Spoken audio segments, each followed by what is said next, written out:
All right, let me double check. Welcome, everyone. This is first up. Well, I guess technically our second episode, but the first episode of the newly branded Two Guys One Team bag.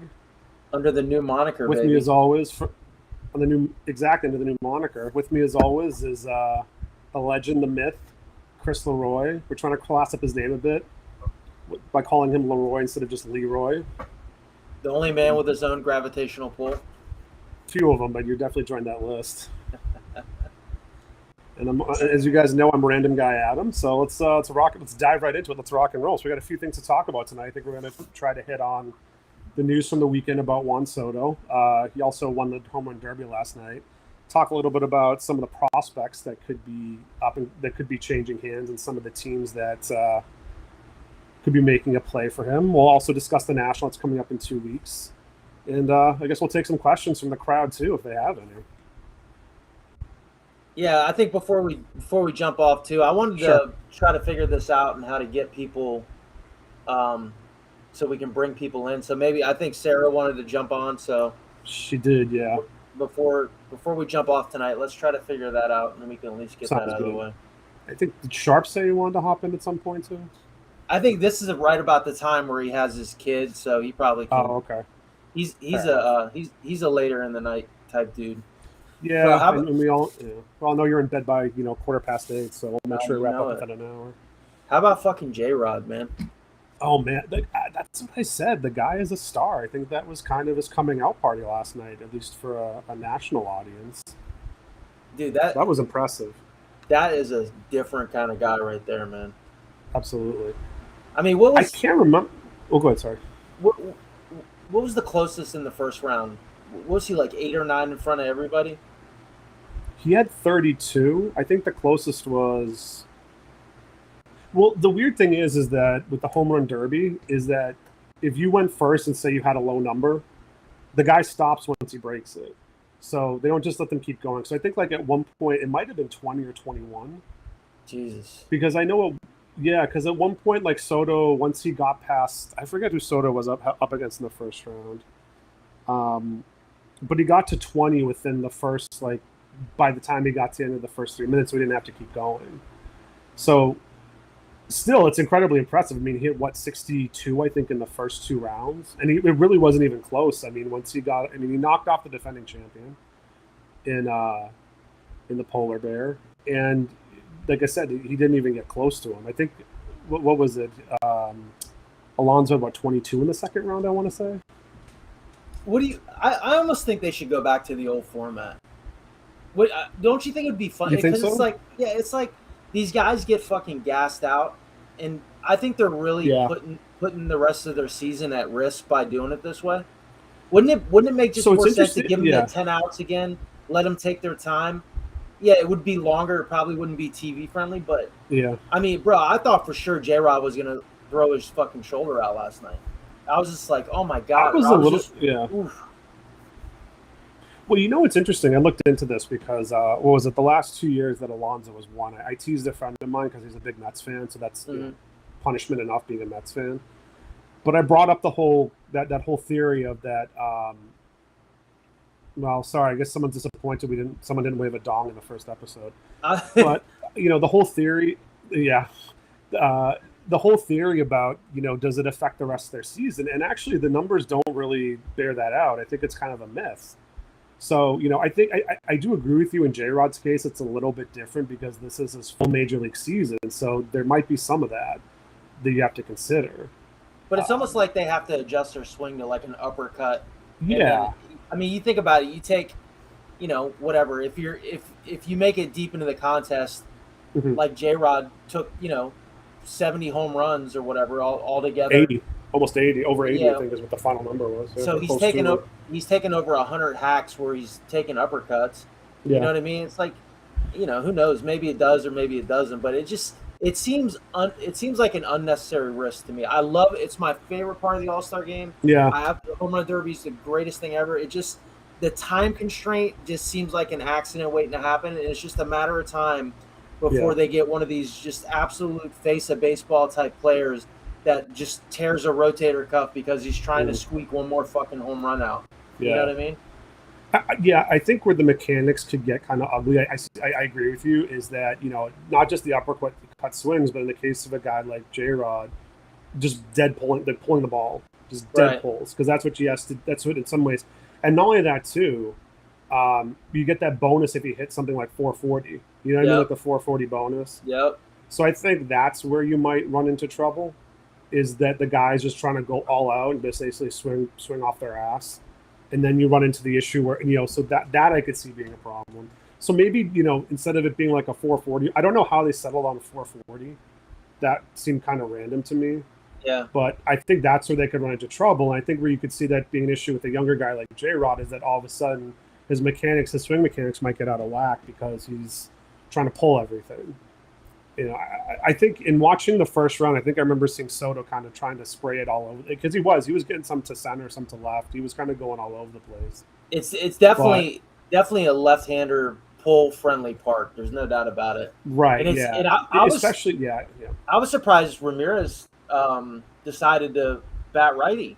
It seemed more favorable to pull the ball as a lefty. Because what is it down the left field? It's what is it, 3? It's like 360, I think, down the left field line, and I'm not sure.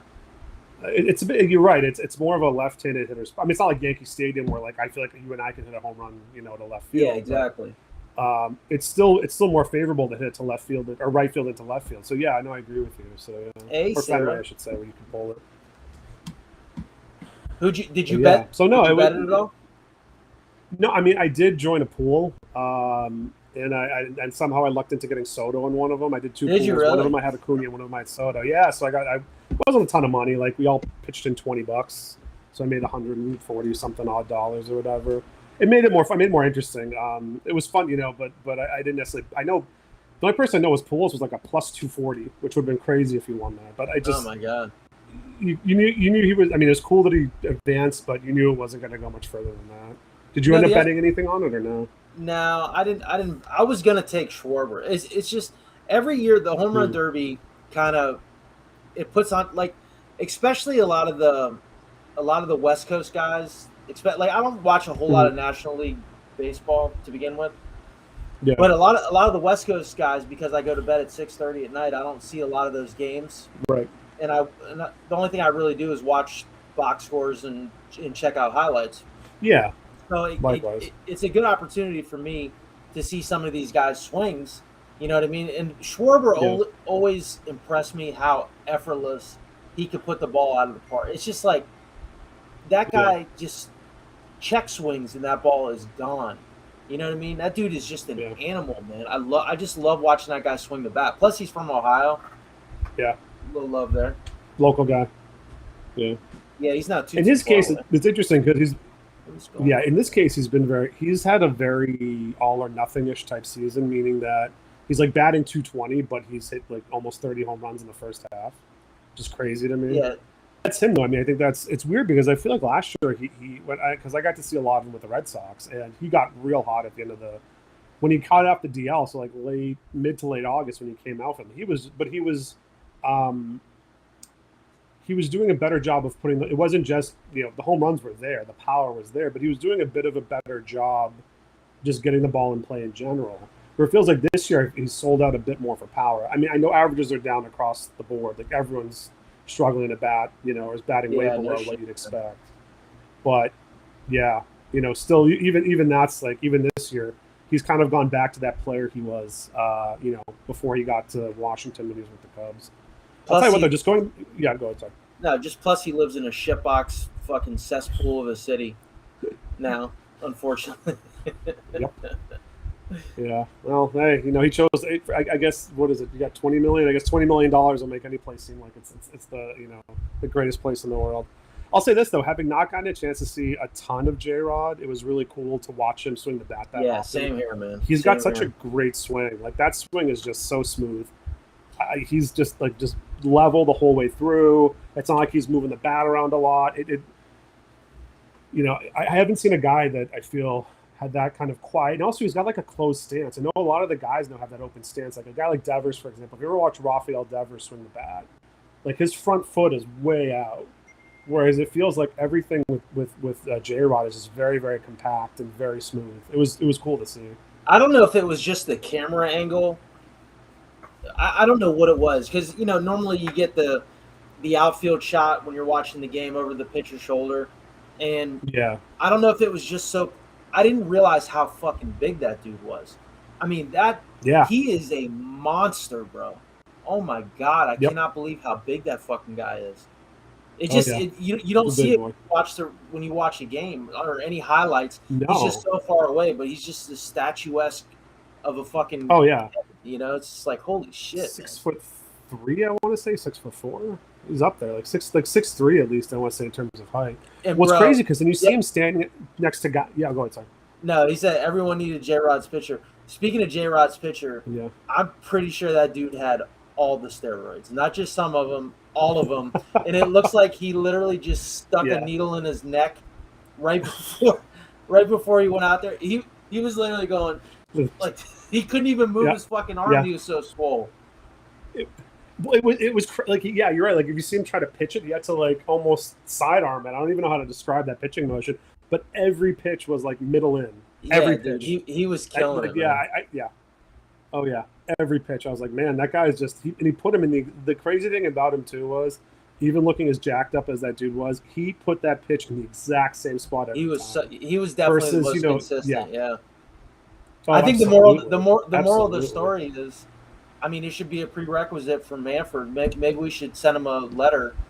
You got to start giving these fucking home run derby pitchers steroids before they go out and throw the ball. Yeah, why not? I mean, juice them up, man. If that's what it takes to watch these guys pop 60 then or 80, I'll take it.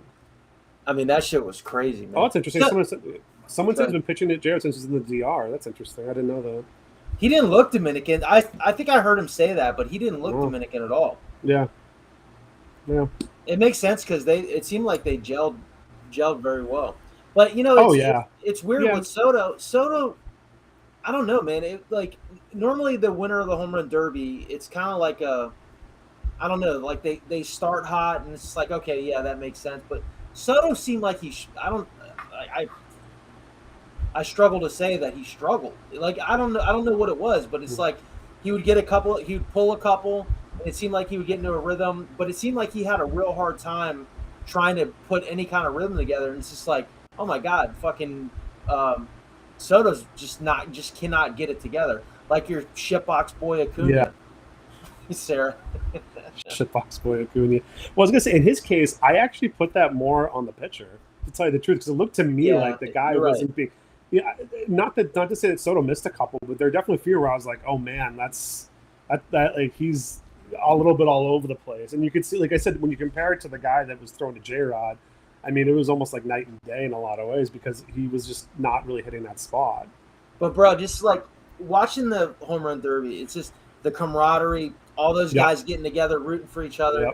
It's just like, damn, why did I have to be such a loser and not put more into baseball when I was a kid? Yeah, me too. Imagine how fun that would be to just be in the cesspool of Los Angeles in a fucking All-Star game. It's Los Angeles isn't that much of it. Let's be honest. I've never been. I can't say one way or the other. They should manufacture a saw the size of Texas and cut it and just kick Los Angeles out in the fucking Pacific Ocean where it belongs, next to that trash pile that floats out there allegedly. It's not allegedly, man. I've seen the pictures. That thing is scary big. Nothing alleged about that, but yeah, no. But anyway, I lost. I got lost. We got. But yeah, you lost me. I lost my train of thought talking about the cesspool. yeah. Pete definitely seemed like the same way. I was same thing. Yeah. I was secretly rooting for Pete because I'm just going to root for a fat guy, and I was secretly rooting for Pujols just because Pujols is the man. I think we all were. It would have been a great story. Like if he had somehow found. I mean, I was obviously rooting for Soto because I had him. I had money on him. Not necessarily on. It was a random, so it wasn't like I got to pick him. But who wouldn't have wanted to see that story? Like even say Pujols gets to the finals, and even if he loses to like how interesting would that have been storyline wise? If you had gotten J-Rod against Pujols, you have a guy who's 21 and a guy who's 41, 42 even. So he's double his age, just like the old guy passing the torch to the young guy or something like that. That would. You think Schwarber threw it? So, I don't think so. No, I don't. I don't know. I think he may have. I think he may have gotten caught up in the moment, if that makes sense. Like all the guys coming out and congratulating Pujols. I think maybe there was a psychological element to it where he got in his own head. Because on the one hand, obviously, like you respect Pujols, but on the other hand, it's like you don't want to just hand it to the guy. Yeah. Like you want to show him enough respect to try. He whispered Yeah. here to go to St. Louis. We want to talk about shitholes, but anyway, if we're talking armpits of America. So, you know, I don't, like I said, if he did it, I don't think it was like, I don't think he intentionally threw it because that didn't make any sense to me. Also, too, there's money on the line. I mean, what, the winner gets $1 million, runner-up gets $750. Yeah, I mean, I don't know. fucking. I seen the meme going around today. I love the guy, J-Rod. but you know, he made $750,000 more. He's going to make all year. Yeah, he said his contract is $700,000 for the year. I mean, he got a signing bonus too, but who knows how much of the managers and the handlers took a bite out of that. Exactly. But you know, but still, that's kind of crazy when you think about it. It's crazy when you think about how. It's funny when I hear people complaining about, you know, same thing with like when the Soto thing dropped. When people complain about players making money or like, you know, oh, baseball players are so greedy now.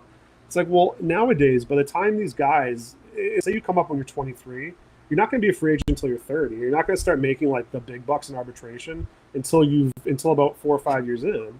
And at that point, the team still controls your fate. So it's not like basketball where you're getting, or, you know, hockey to a lesser extent, or football where, you know, you're coming up at a certain age and then all of a sudden after 4 or 5 years, you're getting that big contract. It's like you have to wait 6 or 7 years in some cases. So, you know, max it out. That's what I say. Yeah, because I mean, hookers are fucking crazy expensive, especially out west there. Oh my God, you know how many women you got to go through to get somebody fucking smoking hot enough to bang J-Rod? It's got to be at least $1,000 a night. I'll tell you what, I don't think it's an issue for him. I don't think he has to pay for it. I'll tell you that much. That man ain't paying. He's not paying for that. I'll tell you that. No, you're but even then, I mean, when you think about it, money-wise, I mean, these guys, it's a bargain for them for the first 3 years. It's like this. If Seattle makes the playoffs this year, it's in large part because of him. I think we can all agree on that. And he's grossly underpaid for the talent that he has. Bro, just look at last night, hobby-related, right? We're talking about cards. Absolutely, yeah. We'll get into that. After the first round, I seen 100 posts of people saying, "I'll pay $400 for a J-Rod SP." Bro, my cat has a J-Rod SP right now. By the way, don't spend $400 on a J-Rod SP. Do you know how many people I've seen? Hey, I went to Wawa to get a coffee and they had Series 2 packs sitting there, and I pulled a J-Rod. I went to Walgreens to get a fucking, get some condoms, and I bought a pack of fucking Series 2 and I hit a J-Rod. This is not a short print, by the way. No, not even close to a short print. This is worse than the no-no, I think. Oh, you think so? Detmeyer's, you mean earlier, where people were trying to move Detmeyer's stuff? Probably. I could see that. I mean, it's going to cause, like I said, I was talking, one of my friends and I were having a conversation, like, oh, do you think it's a good idea to, invest in Series 2? And I was like, honestly, no, because it's so mass-produced. And it's going to be hard, the return on your investment just isn't going to be there. Case in point, you want to talk about places that I was surprised had cards. I had to go by a BJ's, the wholesale club store today, and they had a whole case of Series 2 just sitting there, and I was just like, I don't, it's not really the bang for your buck just isn't there. Not only that, this year's, like, I'm a big flagship guy. I love flagship, and I always look forward to. Yeah. Series 1 typically is the most mass-produced one, and then Series 2, obviously they make a lot of it, update, so on and so forth. But that's my bread and butter. I love that stuff. I love the retail exclusive parallels. That's another thing I want to talk about is the Meyer purples before we get off, because I am fucking out of my mind mad about that. But Series 2 this year, it just blows me away what an opportunity they had to make the best Series 2. Bro, shave your head. You literally look like you're in a sauna right now. Are you doing jumping jacks over there without me looking? No, man. Don't work out right now. We're supposed to be talking. I'm trying, man. But it's I don't have central AC in my house. It's just hot. What are you Amish? No, it's just, dude, they don't make houses with central AC over here. You got to buy the units. What? You don't have central AC? Yeah. I've got units. I've got like the window units. Where do you live? Massachusetts? Yeah, in Worcester. And they don't have central AC. Okay. All right. I just it's gonna get me off on a tangent. I'm gonna fucking lose my mind on that. Yeah. Too. Let's refocus. Let's refocus. Bro, I laugh my ass off. Move out of there. You move out of there. Boom, roasted. But you know, I look that bad. I'm not even sweating all that much. I just feel like I don't feel like I'm sweating. But... Let me bend over to tie my shoes. And I'll match you, and we'll both be covered in sweat. Yeah. Well. Well, about Series 2, it's just they had a perfect opportunity to make the greatest Series 2 product on the planet, and it is literally the biggest piece of shit that's ever been produced. I mean, it is fucking terrible. It's even with the short prints. It is the big. I have opened personally. I think I have 3 or 4 blasters sitting right there. I don't know, maybe 6, 7, 8 blasters that I've opened. I have not hit one O'Neal Cruz base rookie card out there. Not one. Not fucking one. It is the biggest piece of shit product in the world. Didn't he have? I thought he had rookies in Series 1, didn't he? Nah, he was in Series 2. Oh, okay. I thought because sometimes don't they do that weird thing where they still have them in. They still have like the rookie card logo even though it's in Series 2. Like even though they had him in Series 1 because he had rookies in Bowman. Like I've gotten Atomic. Yeah, he was definitely in Bowman. Yeah. Speaking of Bowman, there's a couple teams left in the blaster case if anybody's looking. Yeah, I'll grab one of them. If the White Sox or Padres are still available, I might grab them. Hey, at least Heritage, you have a chance at Wander. I'm telling you, at the end of the day, those real 1 autos from Heritage sell for some serious money. And I was surprised. That shit. Oh yeah, one of the craziest pulls I ever had was for shits and giggles, I just went to Target near me. This is years ago. It was like 4 years ago. I'm working on it too. Anyway, and I just grabbed a hanger, and I opened it up, and I was like, oh, whatever. I went through it one time, and I went through it again. I'm like, oh, that's weird. Like this card looks different. Then I looked down. I completely blew past it. It was an Alex Bregman, real 1 red auto. Oh no shit. Yeah, and I think it's like the red autos are the ones that are like shorter printed. Yeah, they're like in a $10 box of retail. And it's probably at the time one of the best pulls I've ever had. And I'm actually glad I sold it. I got it graded and sold it a while ago. There's another thing. Heritage are hard to get, from what I can tell, at least because I won a box actually, and from what I can tell, the Heritage ones they're hard to get high grades on. They end up grading it at 9.5. I didn't even have anybody look at it. But once the World Series hit, I moved it and I bought other things that I wanted, but. Those you can find some decent stuff. I mean, the thing that I don't like about the hobby boxes in Heritage is that it's sort of, but it's the SPs aren't bad, but you have thankfully now they finally put the logo that says like image error, error, whatever. Yeah. But not doing an auto and doing an auto or a relic, I hate that. Like, dude, the relic shouldn't be a hit, especially if it's going to be Keston Hiura as my relic. Like, I don't need that. If you open a case of Heritage Hobby, 12 hobby boxes, you're lucky if you get 3 autos, 4 autos at the 3 most. To 4 even, yeah. But I'm telling you, I've been opening Heritage retail for years, dude. I've hit Ohtani red ink autos, all the rookie red ink autos. Autos come out of Heritage retail probably 10 times easier than they do out of hobby, which makes 0 sense.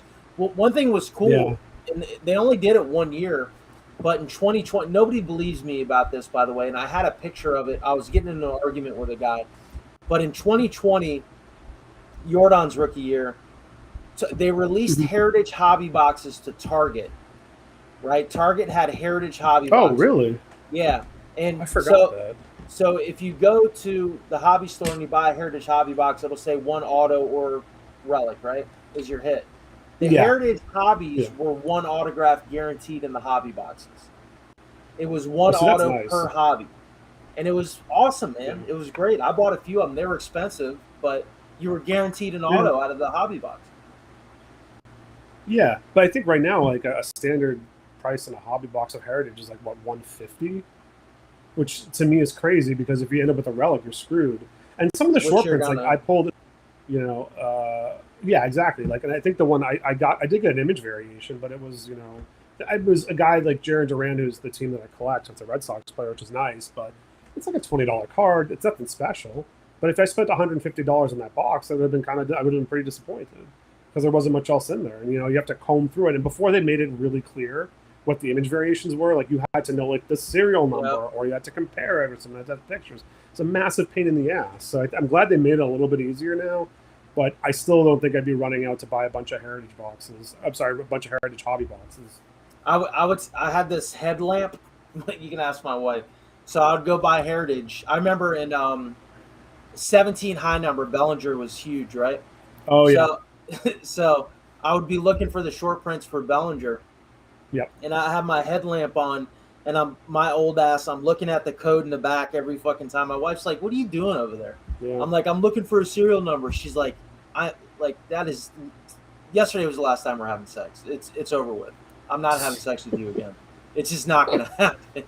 And I don't blame her. Now it's, obviously because of my weight and I'm aging like a banana. But before that, it was 17 high number. Like a glass of milk left out on the counter. Exactly. That's how you're. Hi, Sammy. Hello, TA Sam. says, Chris, how's the hobby doing? Lions and Phil seem to be down. Trend or lull? We talked a little bit about this last week, but yeah, I'm a glass half empty kind of guy. I'm not the glass half full. I think I think this is what we're gonna have to get used to for a while until, again, you can watch last week's episode. I went off on a tangent about it, but it's just basically. I had to rein them in a little bit. Yeah, I compared it to Beetlejuice, the car falling off the edge of the bridge. You can go back and watch it, but it's in my opinion, real quickly. Box prices have to come back down, and the only way that's going to happen is from the top down.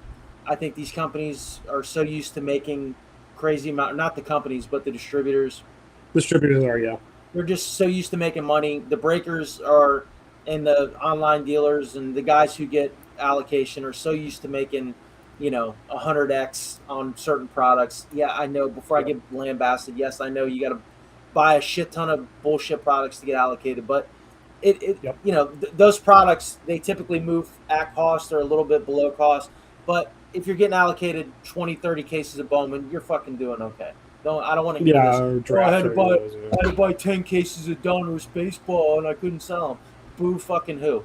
You got the Bowman for $50 and you sold it for $500 and you got 20 cases of it. I'm sure you did fine on it. But until we can get a Bowman hobby box again at $175 or a Prism basketball hobby at $250, it's just somebody. Sam Mashevich in this room said it perfectly, man. I think it was Sam. He hit a T-Law disco out of No Huddle, like number to 20 or 25 or something like that. Wow. And he sold it for $1,000. So he's like, Jesus. The box costs fucking $900. So I got to hit a T-Law number to 20 to make $100. Come on, man. Yeah, it's crazy. It's crazy. Yeah, I tend to think like I'm the more optimistic of the two of us, so I view it as a lull. But I still think there's going to be a bit of a market correction. I think we're seeing it now because you can't keep having that upward trajectory because, like we said, you just price people out like crazy. So I know we like I said we really dug into that a lot last time. So without getting too far into it, I think, like you said, if we see a little bit of that start to change, I think that's when things will start to come back to. Things have to normalize eventually. Yeah, definitely. I mean, someone said too, like like someone just said right now, like single card seems to be down. The hobby as a whole may be going through a change. I mean, how does it change your approach to collecting and ripping? Like in my case, or I don't want to speak for you, Chris, but like I just tend to be a bit more strategic in what I do. Whereas before, I would, if there was even to support breakers, I would, or to support, or whatever, I would jump into some of the shittier breaks, the shittier product breaks. But I don't do that as much anymore. Or, before, I focus, unless there's a player that I really believe in or really strongly want, or there's a player that I'm strongly, PCing, I was more inclined to hop into like a stadium club break every once in a while. But now I just don't do it anymore. I focus more on the teams that I want. I think that's kind of, No, I didn't mean to cut you off, sorry. No, go ahead. It's fine. Go ahead. Here's what I tell. I've been asked this a few times too, and this is what I say. If you were in this game pre-2020, right, which I was, and a lot of people were, and this is what I say. I made money pre-2020, right? So we all did.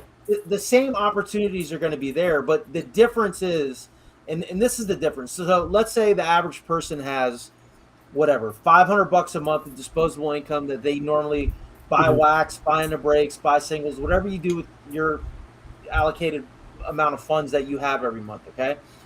My advice to you would be the last couple of years, you could take that money. We lost Adam. You could take that money. I'm here. Don't worry. I just got up for a minute. Okay.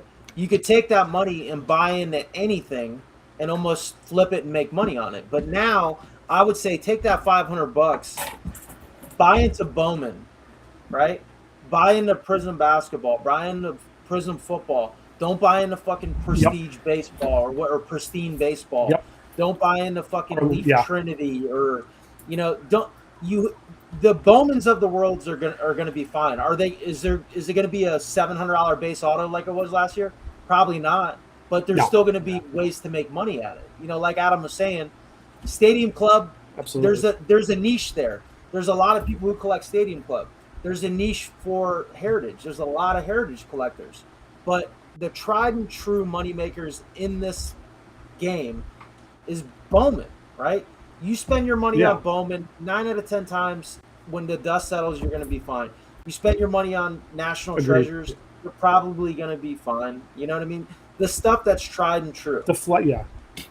The actual, I mean, because I know everyone considers Topps the flagship, but if you look at Bowman as more of like the standard bearer of products, so that's how a Bowman first is going to maintain its value.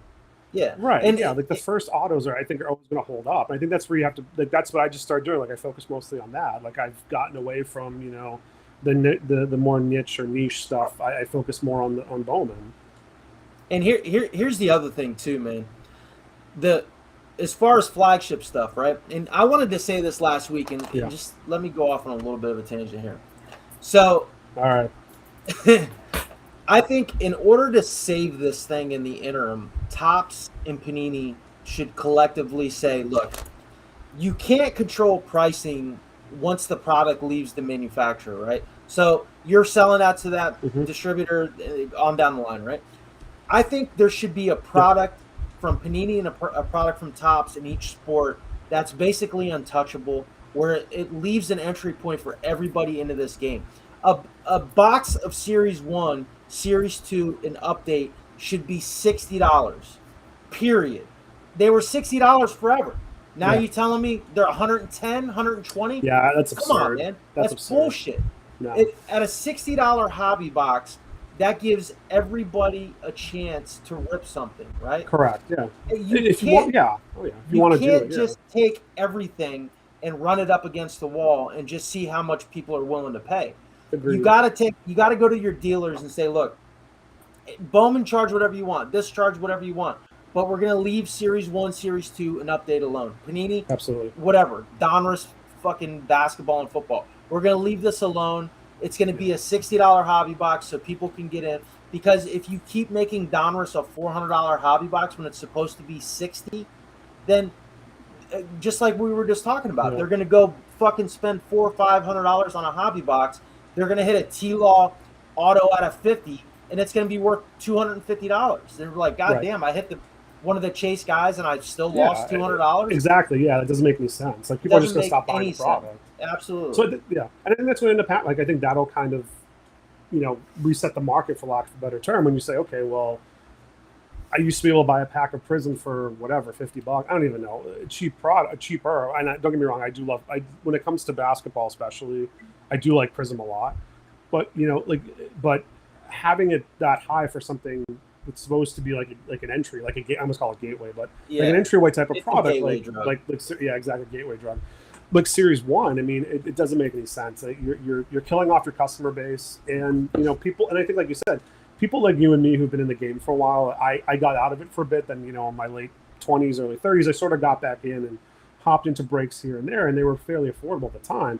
But those people will still be around. It's just like a lot of the newer people aren't gonna stay into it, and and agreed. Yeah, someone just said plus Topps is stupid for not guaranteeing an auto. Exactly, like guarantee an auto. This is not 1997.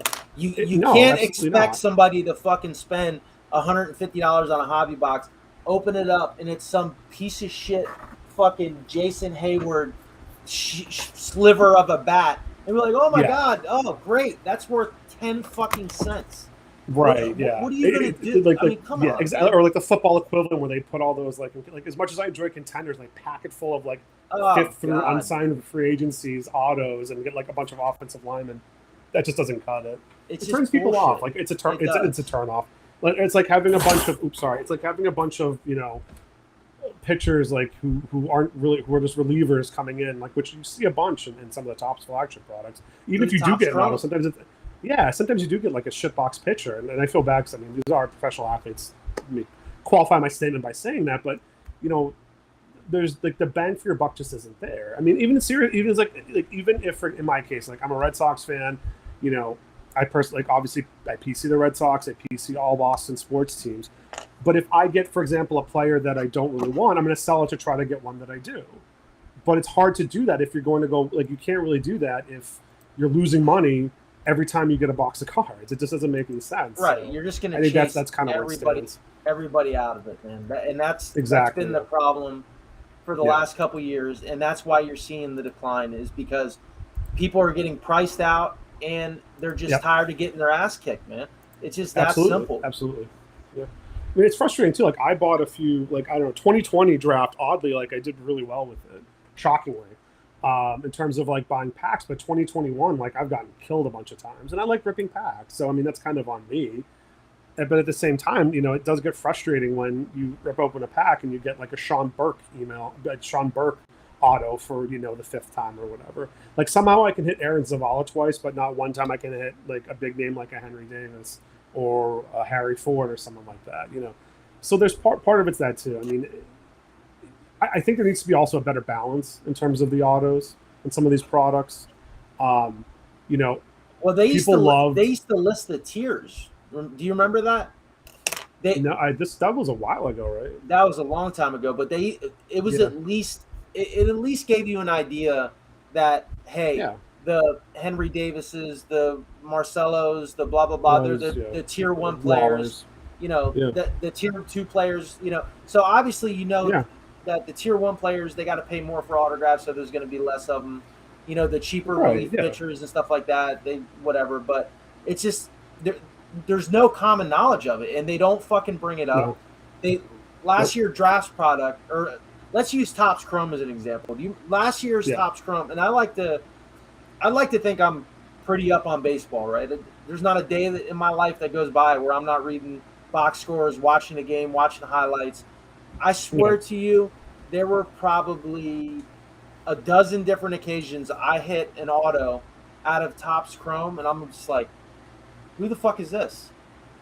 I mean, literally fucking pitchers that walk by the stadium and they're like, hey, have you ever fucking thrown a baseball in your life? Yeah, here, come put this uniform on and sign this card and I'll give you $10. Yeah. That's what it seemed like. Yeah. It felt, and honestly, I feel like it kind of bled into Bowman Chrome and Bowman. That's kind of why, I know we can say this topic for next week, but just a quick touch on it. The MLB draft was Sunday night? Yeah, it started Sunday night, and I was kind of disappointed that Drew Jones went second overall because I knew he would end up being in regular Bowman, and it's going to make that like an incredibly difficult hit because I feel like in regular Bowman, kind of like with Topps Chrome, like you said, you tend to get a lot of these like random ass like Josh Cable, or was it Josh Cable? I don't know. Cable was one of the guys.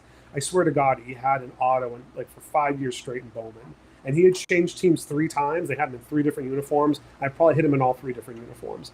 Now, do you really need to pack these prospect repeats as many times as they do into these products? I don't think so. But it's just going to make getting a guy like Drew Jones, who is, the consensus, even though he didn't go first overall, the consensus top pick. Yeah. Or sorry, the consensus top talent. And it's just going to make him harder to get. Kind of like what happened with Bobby Witt. I mean, it's as much, or J-Dom. That was J-Dom's year too. It's regular Bowman, oftentimes it's like that's why draft to me was always my favorite product because, especially I think certainly pre 2020 and even 17 through 19. Say you got like one of the top tier teams, there's a good chance you're going to get that guy's auto. But now I feel like but in Bowman it's just so tough because there's just so many other guys that pack into it that guys who probably aren't going to see the majors. So it's a little frustrating. Here's 2 points that I'll make to that real quick that scares the shit out of me. And Panini's a main contributor to this thing. Whenever you see non-numbered parallels added to a checklist or added to a product, that is just license for them to flood the presses with it and make a shit ton of it. The other thing is when they add parallels to a product, numbered or not, right? When you fucking look at Bowman the last couple years, right? Like in 2020, they added a couple parallels. Last year, they added 4 or 5 different parallels, autograph parallels, all that shit. Yep. The other thing on the draft subject, right? I think what's happening now, we're starting to see it with some of these top tier guys, is their agents are being active. Their agents know what's happening now. They know the value of their player's signature. They know the value of their card. Look at Jordan Lawler was buying his own cards, right? There's a lot of these guys. Was he buying his auto cards? Or that was the confusing part to me. He was buying everything. He bought one of his autos off of Chris Sharp, as a matter of fact. But like you get guys like Sharp told me that because I was going to buy it off him. He's like, Jordan Lawler bought my own. Yeah, Jordan Lawler bought it off. You get guys like Scott Boras. I don't know. You know, guys like Boras, they know what the fuck's going on. They know the value of their players. So you look at Brady House. Where's Brady House's auto? Where's Jack Leiter's auto? I mean, his is in Brady House is a non-licensed product so far. I don't know what happened because I was expecting him to be in draft last year. He should have absolutely been in Bowman this year. He should have absolutely been in draft. He should have at least been in Bowman this year, like the regular Bowman. I don't know. So, I mean, maybe Chrome. Maybe we'll get him in Chrome. Maybe he'll be a chase in Chrome. I don't know. That's the confusing one to me. I don't have an answer to that. So he had his first Bowman in Bowman draft. So what is he? Non-auto. So 2 Bowman products later, he's going to get his first auto with no first Bowman logo on it. Brady House. Yeah. I don't know how that happened. Yeah, that shouldn't have happened. I mean, it's fucking retarded. It's so stupid, man. Yeah. No, I agree. Sarah, I sent you the link, by the way, Sarah. So you can jump on, and then at some point we'll bring you on. Yeah. But we're kind of getting off on a tangent. You want to talk about Soto real quick? Well, a little bit, yeah, because I guess it's interesting because the big news from the weekend was, like I said earlier, that he turned down a contract extension, $440 million over 13 years. I thought it was kind of a scumbag move to make that public. You know, I'll be honest with people, I'm always going to side 9 times out of 10 with a player in these situations. Yeah. But it just does raise an interesting question as to what could they possibly, like what return could they possibly get, like could the Nationals get for Soto? And how will that affect, because it's going to be prospects for the most part, maybe a few major leaguers. How will that affect their value in the hobby?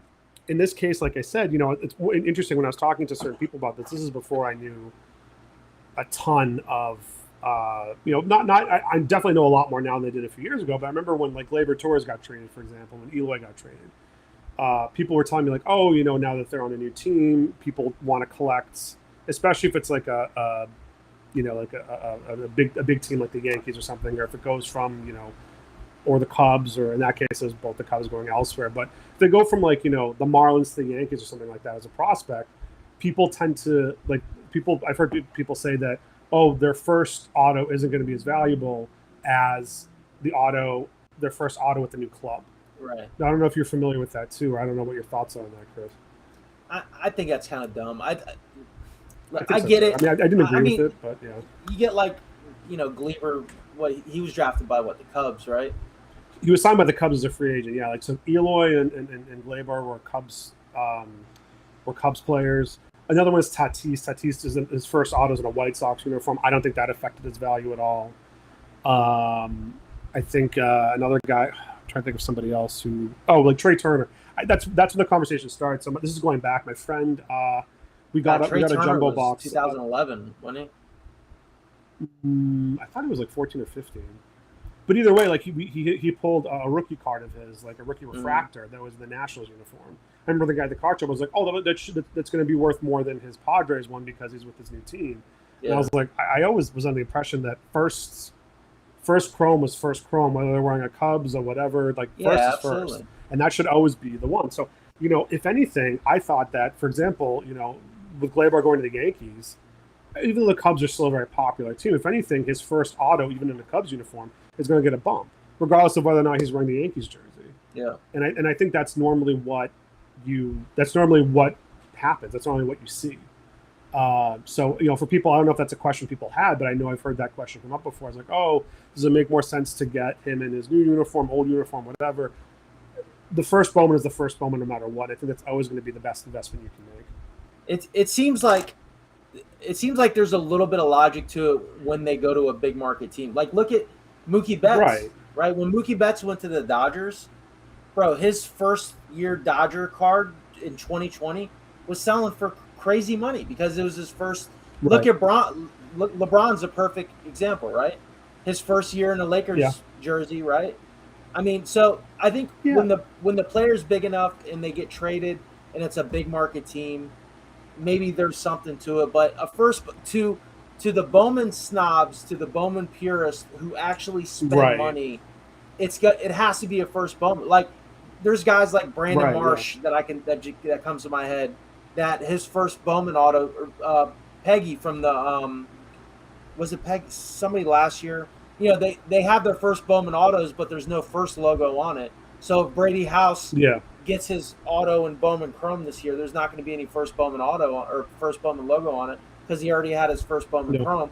Then I think it's just like, nobody gives a shit because he doesn't have his first logo. Right. But the guys who spend money on Bowman, they want that first logo. They definitely want that first logo. The purists do. But in terms of teams, I think that actually made the play. Yeah, those guys, and they also that should be a topic for another day, but just a brief one. Guys who hate waves and shimmers, guys who hate non-traditional colors, so anything that hate greens and I think even black autos in some cases. Even though I think the black autos are nasty, I love those. I love them too. But everyone's like, oh, I mean greens. I kind of because everyone hates greens. Like, I never had a problem with green autos until I had trouble selling them, and then I started to hate them. But people who are weird about things like that, like, oh, it's got to be the traditional colors, and I'm like, like, dude, who cares? It's number to 99. Like, what do you want? Exactly. But it's just things like that. But I was just thinking in terms of teams that could realistically make a play for him, because we think about and then also we can talk a little bit about, because I think he might even be a bit underpriced in the market right now. That's another thing. I mean, the guy's 23. And I think he could be underpriced. But in terms of teams that could realistically acquire him, obviously the top team that comes to mind is the Yankees. Got to be the Yankees. And not just in terms of their ability to – not in terms of just their ability to pay him, but in terms of – I went through – so today I did a little bit of homework because I wanted to double check. I think they've got 5 guys that MLB Pipeline ranks the top 100 prospects. And I think it wouldn't be unreasonable for the Nationals to ask for 4 of those 5 guys if they wanted to make that trade. Now, will Cashman do it, and will Hank greenlight the cost for that and agree to pay him? I don't know, but the Mets have a few prospects too. Someone suggests the Mets, but I mean, who could say it's the Yankees? If you were the Nationals, who would be appealing on the Yankees to even consider that? So Volpe would definitely be appealing. You think they'd let go of Volpe? The top 10. Probably not, but I think that's what I'm asking for if I'm an As. I don't know if maybe Peraza and do they have a pitcher, right? Or even Peraza, Montgomery, any of those guys, or Trey Sweeney. I'm sorry, not Montgomery. Trey Sweeney. You could ask for all 4 of them realistically. Yeah, J-Dom. Yep, J-Dom too. Volpe, Peraza, J-Dom, or J-Dom. I could see them moving J-Dom. Yeah, I could see that too, but I could still see them asking for Volpe. I mean, you can't walk away from this trade without getting somebody who's in the top 10. Yeah, absolutely. Volpe's in the top 10, and and the thing is, for a guy like Soto, who's a generational talent at this point. Now I know people make the argument like, oh, he's not good in the field, blah blah blah. Stick him in left field; he can play a passable left field. But in terms of hitting wise, the stuff he's done before the age of 23 is insane. It's crazy. It's crazy. Like, he's a generational talent, and not only that too. So you still got 2.5 years to work on a contract extension with him. I wouldn't do the deal without extending him. I think that'd be foolish. But it's not like he's walking out. Like, it's not like he's a free agent into the offseason. I mean, make no mistakes about it. The Nationals won the World Series because they had a guy named Juan Soto on their team. Absolutely, 100%. Without that chick that they used to have. What's that chick's name? That chick with the long hair. What's her name? Bryce Harper. What are you talking about? Yeah, Bryce Harper. Yeah. Oh, the chick with the long hair. Yeah. You're not a Harper guy. No, dude. He just bothers me on so many levels. I know he's probably a really nice guy, but I don't know. He's cocky like every 19-year-old who's proclaimed to be the LeBron James of baseball and making $300 million. I just feel like he's one of those dudes that lets his wife stick his finger in his ass or something like that. Like he's just a weirdo. She's giving him prostate exams. Yeah, there's no doubt about it. He's a bit freaky. While wearing his high heels and shit. I don't know. I don't want to think about that. But I see but I mean, but you're right. Without Juan Soto, they don't win that championship. And like, you know, so someone brought up like the Mets could offer Alvarez, Baty, Vientos, Marty. So yeah, they could. I mean, would they do it? I don't know. But that's basically the entire top half of your farm system. Sal Danny, without being a homer, you really think the Mets can do it? I don't see how it's possible. I mean, do you think they can come up? I mean, realistically, it's gonna be what? I mean, I don't mean to sound crazy, but what, 500 at 10? 500, yeah. I could see 450 over 10. He wants a shorter deal, right? No, I think the issue that he had was two things. One, the AAV was going to be like 29, and two, I think that I think he was really worried about the ownership situation, which I don't blame him because the Lerners are trying to sell and they're also dinks. I could see him looking for something shorter. I mean, if you want something shorter term, like say 5 years at 200, then he's going to be a free agent again at 28. You know, that makes sense to me. You're essentially buying out 2 years of arbitration, plus you're adding 3 more on top of it. Yeah. So yeah, I could see him wanting to do something like that. I don't know. I think they're like the reasons that were cited as to why he turned it down was because he was worried about the uncertainty with ownership. And I think because the AAV ended up being league average annual value put him at like the 20th or 21st player in the league. So yeah. You think 400 at 10? Part of it. That's who said I think 400 at 10 could get it done. Or 450, I'd said, is what I said, 450 at 10. What did Trout get? He had a 12-year deal. 12? 12-year deal, right? Yeah, but it was like 420 over 12, but it factored in his last arbitration. So we got like a bump in arbitration that year, then he signed the extension. So I think right now like the biggest contracts went to like Tatis at like 13 years and 300 something. Trout's like 360, but I think the total value was like around 400. And then Machado was up there too, wasn't he? Machado got 300 over 10, I want to say. And Cole, I forget what he got, but he got in the 300s as well too. So his came in around 30. And yet the Braves got Acuna for what? I mean, yeah, how did like that even nothing. happen? How did that even happen? Poor. I mean, his agent should be fired for that. I think what it might have been was that he just wanted the certainty, but geez, like I mean, at the time when he signed that, I thought that was a mistake on his part, a massive mistake. I noticed Boris was with Soto last night. I saw that, yeah. I mean, was he always a Boris client? No, right? Yeah, I think so. Since he got signed, yeah. Really? Yeah. Yep. Man, I believe. I mean, I know he's been his agent for a while. It just seems like if you're a baseball player and you don't have Scott Boras as your agent, you're fucking up. Yeah. Every big contract comes from that guy.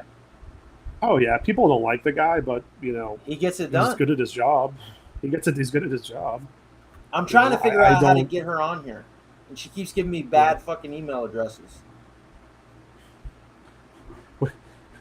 Sounds like you're trying to pick her up at a bar or something. She is. A fake phone number.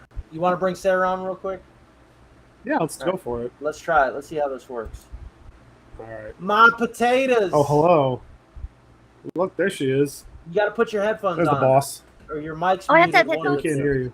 Oh, no, there you go. Now I can hear you. There you go. Now we can hear you.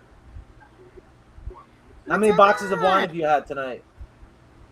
None, actually. None? Yeah.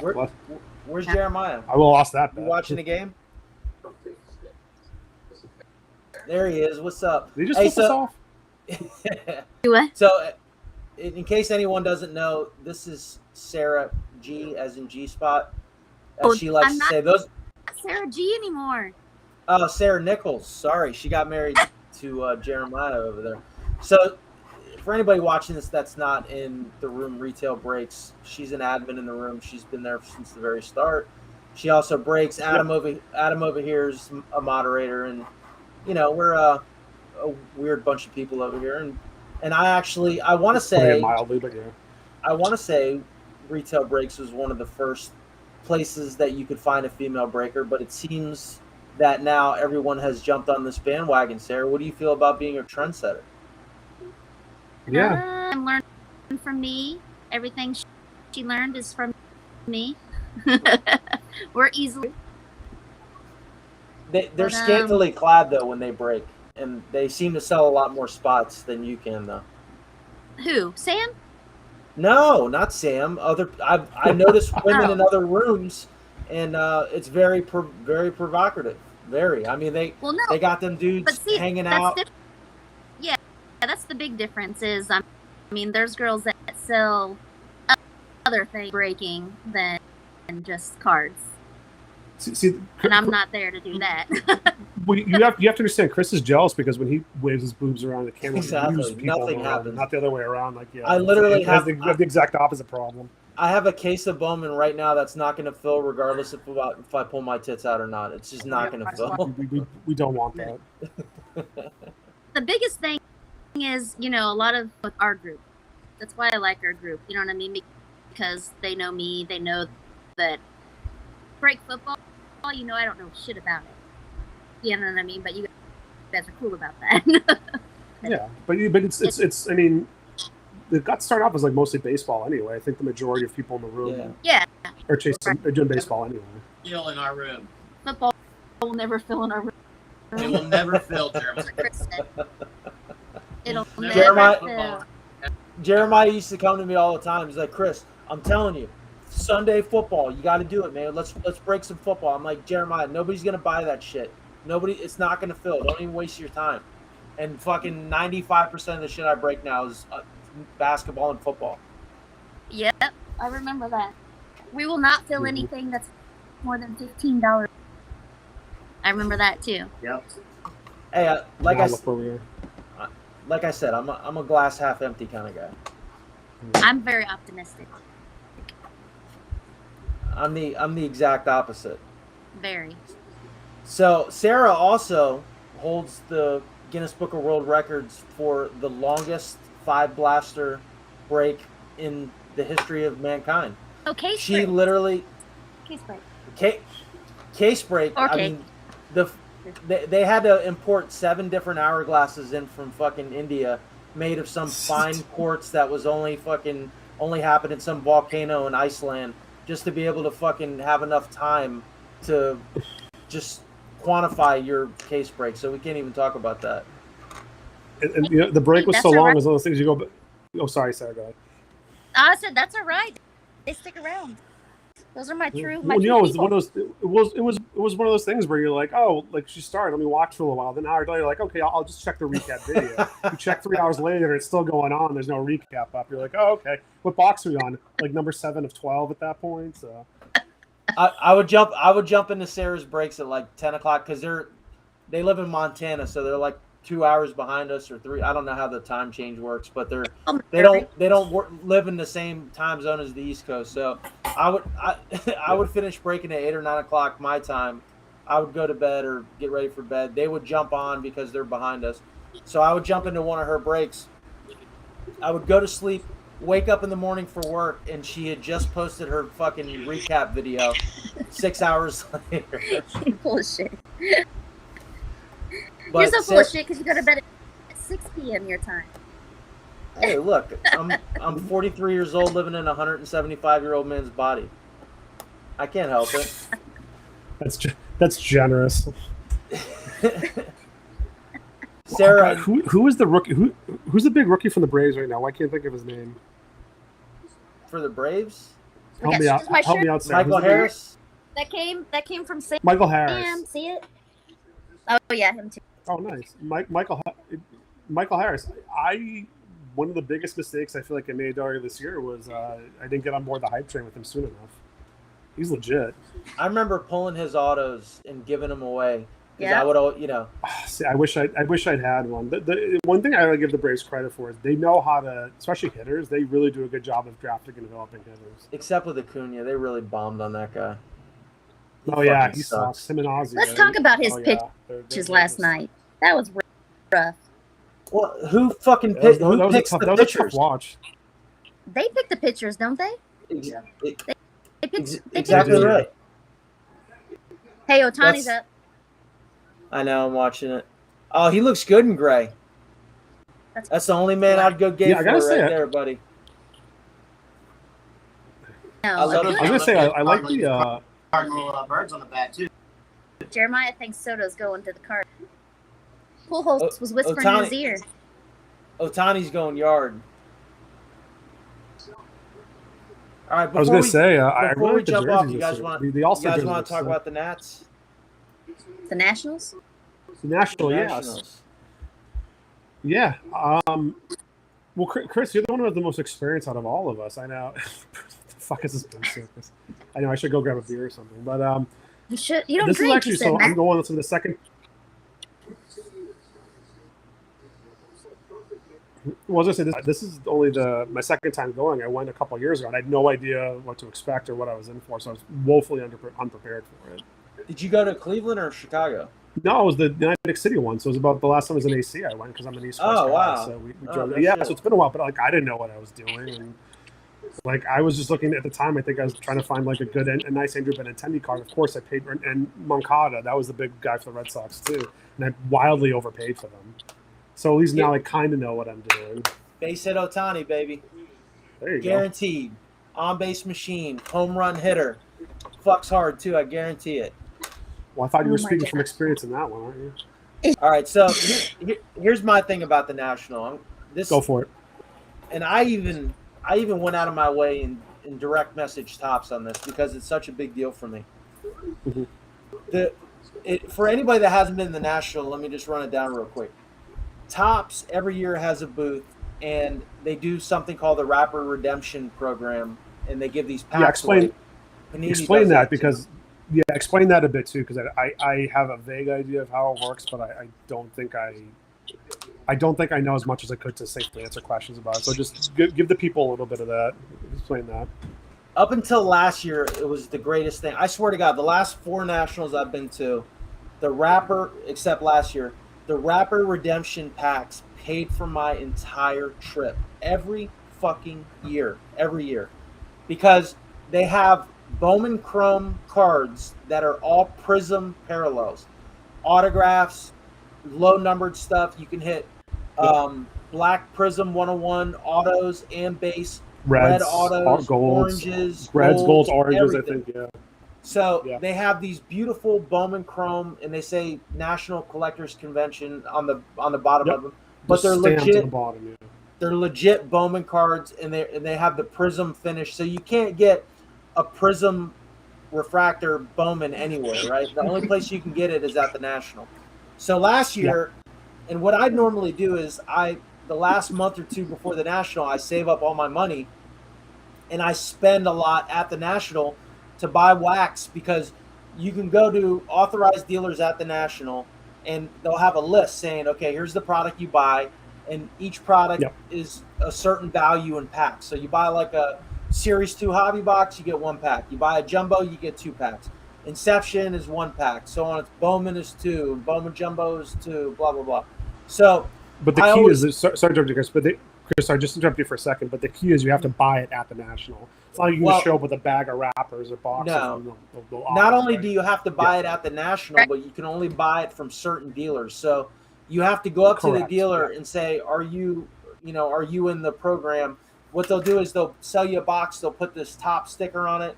You take it to the desk. They cut the cellophane off the hobby box. That's the only bad part is you're taking home hobby boxes without the cellophane on them. Then they give you your packs. So last year, without telling anybody,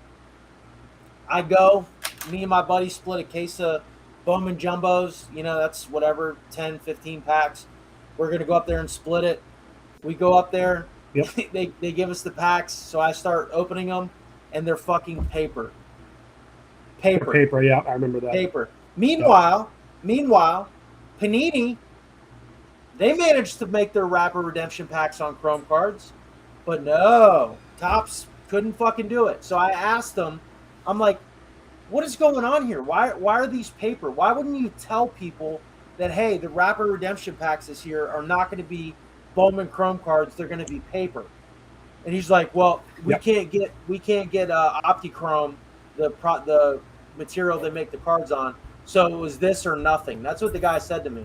So I wanted to punch him in his throat, but I'm a fat slob and I would have got out of breath. He probably would have beat my ass. But it's just so. I'd say you probably would have been like, get your arm up before you passed out. Honestly, man, I probably wouldn't have went last year because it's such a strategy of mine. I go, I spend a bunch of money on wax.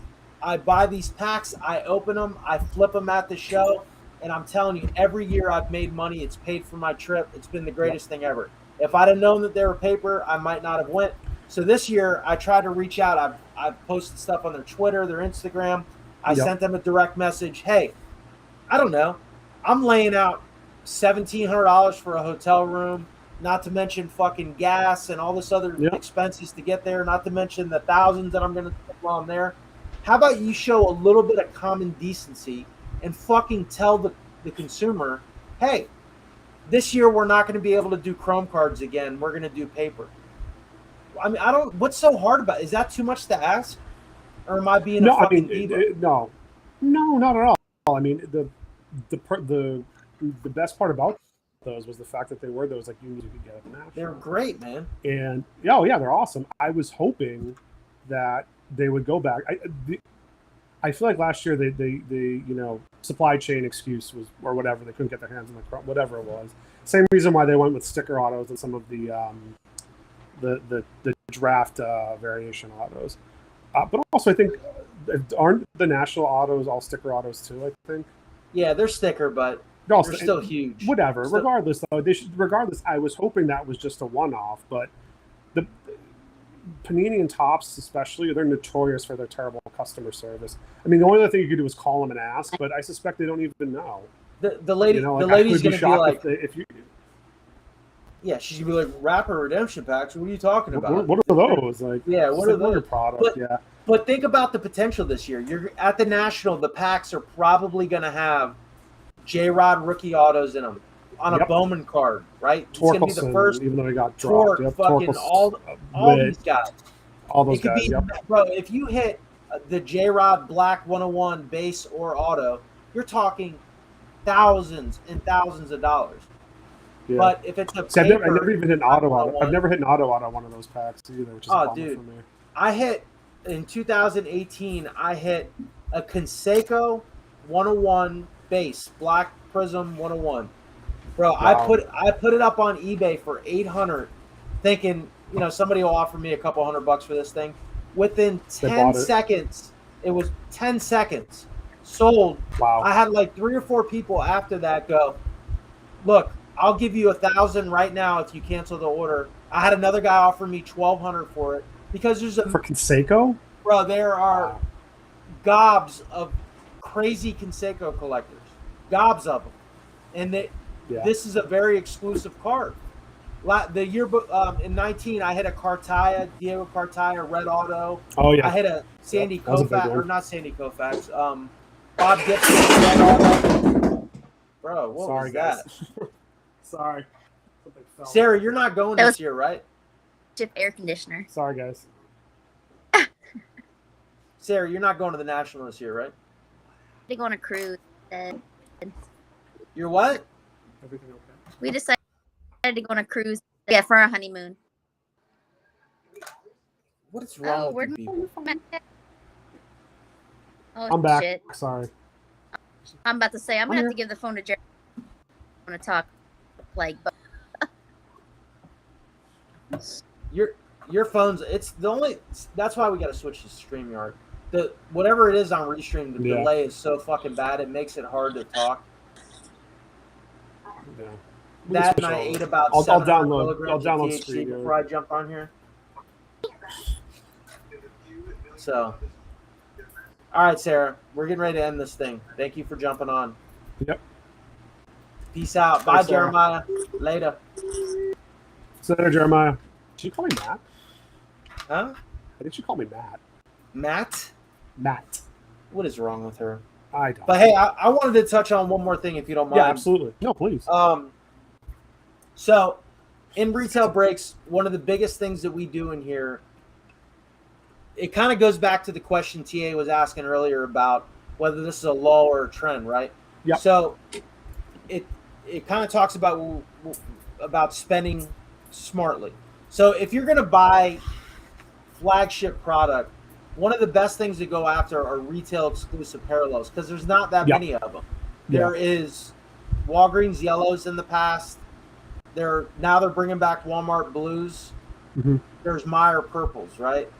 Hopefully one day they bring back Target reds. Why they don't bring back Target reds is such a mind fuck to me. It makes no sense. It shows you how. But that's for sorry. Hold on a second. That's more for non-baseball products, though, right?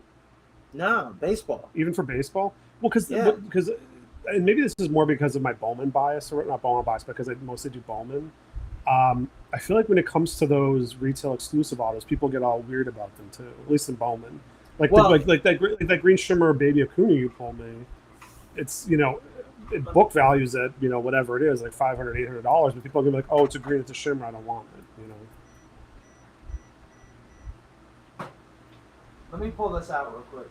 Okay, so you froze on me a while ago, so I can't even. I lost your camera, so.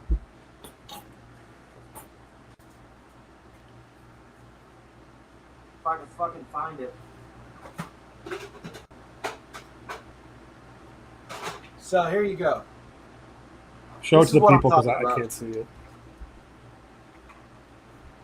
Fernando Tatis, Meyer exclusive purple parallel. Oh yeah, I know what you're talking about. This is probably one of the rarest fucking Tatis cards you could find. The print run on Meyer purples are so insanely low, it's crazy.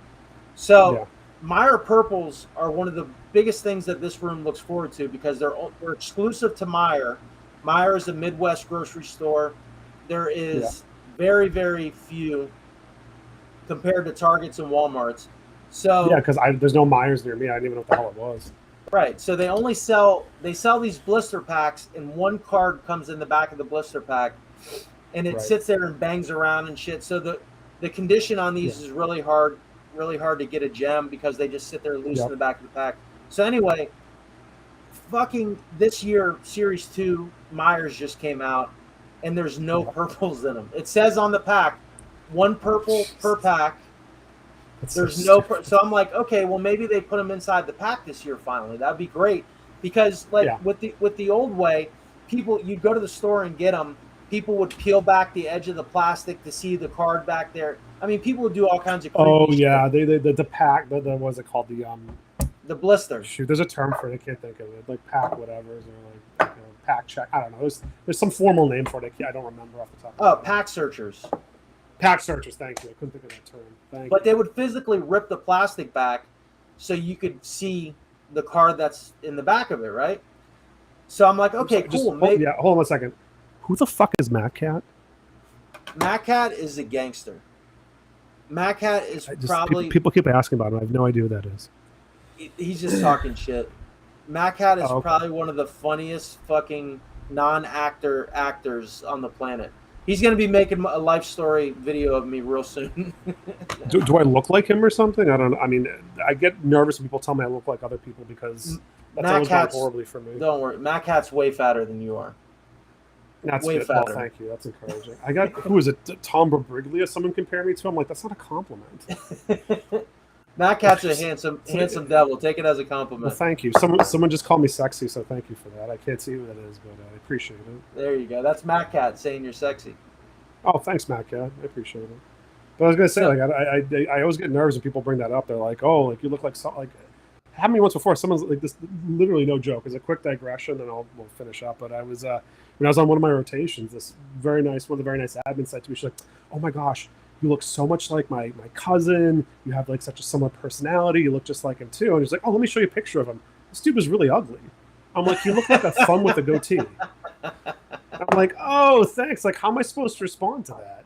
I would have said, "Have you ever considered banging your cousin?" No, she might have, but I don't know about you. Sorry, that's not a line I want to cross. But I was just like, man, that's not doing great for my self-esteem. Like literally, like a thumb that someone drew a goatee on, or an Easter Island statue. You know those Easter Island statues, like mouth open, just draw a goatee on it. That's what the guy looked like. I'm like, oh, like, what do you say to that? I'm just like, oh, thanks, you know. I look like a. So I always get nervous when people say that. Play with a basketball sitting on top of it with that somebody drew a beard on. So I feel you. Exactly. Yeah. Anyway, but like you said, so with was it called Mahir or Major or whatever the hell they're called? Meyer. The parallels. It's Meyer. Sorry, but if you're not going to bother putting them in, it kills the product. Bro, can you imagine? Like, how big of a fucking piece of shit company do you have to be to make? I mean, they probably made millions of them. I mean, literally millions. Oh yeah. So at what point does somebody in that chain of manufacturing go, hey, there's a whole fucking pallet full of purple cards over here, and I don't see any packaging where they go? Like, at what fucking point do you go, hey, we just made 1 million fucking little packs of cards that were supposed to have all those purple cards inside of them? I don't know, let's do what other companies do and throw out a press release and say, hey, sorry guys, we fucked up. So when you go to Meyer expecting to find your purple parallels, you probably don't want to spend the money because they're not in there.